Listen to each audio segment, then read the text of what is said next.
Guys, അപ്പോൾ ഒരു strawberry milk shake ഉണ്ടാക്കിയാലോ. എന്നിട്ട് കുറച്ച് സ്ട്രോബെറി ഒക്കെ എടുത്തിട്ടുണ്ട് കേട്ടോ. അപ്പോൾ എന്താ പറയുന്നത്, 4ആയിട്ട് കട്ട് ചെയ്തിടുന്നുണ്ട്. കാരണം അല്ലെങ്കിൽ ബ്ലെൻഡാവാൻ ഇച്ചിരി പാടാട്ടോ. നാട്ടിലെ മിക്സിയുടെ ഒക്കെ അത്രയും സ്ട്രോങ് എല്ലാം തോന്നും, അറിഞ്ഞൂടാ.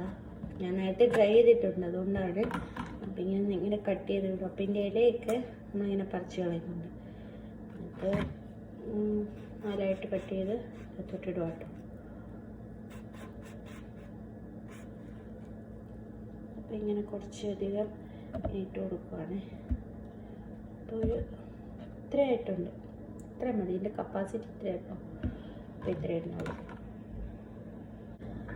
അപ്പോൾ ഇനി ഇതിൻ്റെ അകത്തോട്ട് കുറച്ച് ലാക്ടോസ് ഫ്രീ മിൽക്കാണ് ഞാൻ ഒഴിക്കുന്നത്. അപ്പോൾ എനിക്ക് ഇതാ കിട്ടിയത്, അപ്പോൾ ഞാൻ ഇതാണ് ഒഴിക്കുന്നതെന്നുള്ളൂ. അപ്പോൾ നിങ്ങളുടെ കയ്യിലുള്ളത് നിങ്ങൾക്ക് ഇടാം കേട്ടോ. അപ്പോൾ പാലൊക്കെ ഇഷ്ടമുള്ള ആൾക്കാരാണെങ്കിൽ കുറച്ച് അധികം ഉപയോഗിക്കാം കേട്ടോ. ഞാനങ്ങനെ പാലിന് വലിയ പ്രാധാന്യം കൊടുക്കുന്ന ആളല്ല. അപ്പോൾ കുറച്ച് പാലും കുറച്ച് തണുത്ത വെള്ളവും ഒഴിക്കാമെന്ന് കേട്ടോ ഞാൻ ഉദ്ദേശിക്കുന്നത്. അപ്പോൾ ഞാൻ ഇതിൻ്റെ അകത്തോട്ട് കുറച്ച് തണുത്ത വെള്ളം ആഡ് ചെയ്തിട്ടുണ്ട് കേട്ടോ. തണുത്ത വെള്ളം ആഡ് ചെയ്യുന്ന നിർബന്ധമൊന്നുമില്ല. നിങ്ങൾക്ക് പാല് ഇഷ്ടമെങ്കിൽ പാല് തന്നെ കൂടുതൽ ഉപയോഗിക്കാം കേട്ടോ. അപ്പോൾ ഞാൻ കുറച്ച് പാലും കുറച്ച് വെള്ളവും അങ്ങനെ കേട്ടോ എടുത്തിരിക്കുന്നത്.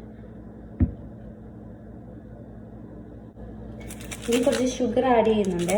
ഷുഗർ വേണ്ടാത്തവർക്ക് ഷുഗറൊന്നും ആഡ് ചെയ്യില്ല കേട്ടോ.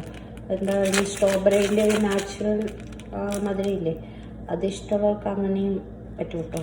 അപ്പോൾ ഞാൻ കുറച്ച് ഷുഗറൊക്കെ ആഡ് ചെയ്യുന്നുണ്ട്, കുറച്ച് മധുരമൊക്കെ ഉണ്ട്. അപ്പോൾ കുറച്ച് ഷുഗർ ഇടിക്കട്ടെ.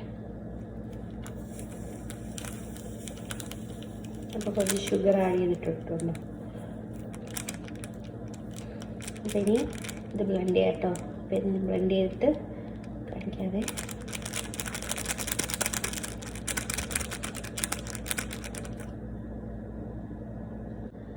അപ്പോൾ നമ്മൾ സ്ട്രോബെറി ജ്യൂസ് ബ്ലെൻഡ് ചെയ്തെടുത്തിട്ടുണ്ട് കേട്ടോ. അപ്പോൾ ഇതാട്ടോ. അപ്പോൾ ഇതെല്ലാം ഇനി നാച്ചുറൽ കളറാണ്, നല്ല ഭംഗിയില്ലേ കാണാൻ.